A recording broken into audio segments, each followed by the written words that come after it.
In this thought for the week, I want to give you a bit of an update on the challenge I've set myself for September.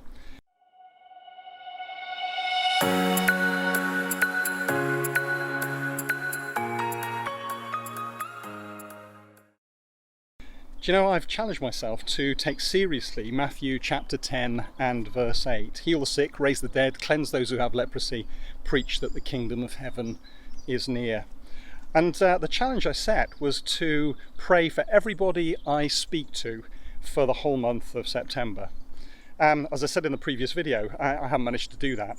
But you know, I am learning some incredible lessons, both about myself and about God. And that I'll probably tell you about in the next video. But in this one, I want to talk about people's reaction. It's been really interesting. Do you know, the people who are complete and utter non-Christians that I've spoken to and I've asked if they'd like me to pray for, many of them have been really willing. They've wanted me to do that, even though they have no faith of their own and no belief structure really at all. They're happy for me to do it because they recognise that I have. On one occasion I asked a guy and he nearly jumped out of his skin, but he went, "Go on then, I'm up for it." And I prayed for him. And at the end of the prayer, I asked him whether he felt that anything had happened. And this was his response. He said, he moved his hand, which was where the problem was, and he went, "No, not yet." Now that "not yet" was really interesting, wasn't it? So I asked him what he meant by it. And he said, well, you never know, do you?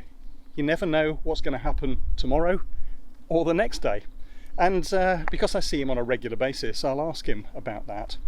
The other thing that's been really interesting is the reaction of some Christians. You know, it's really surprised me.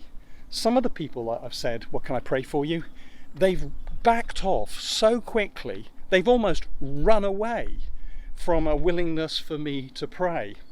And I found that curious. I've not had the opportunity to ask them the reason why, and it didn't seem appropriate.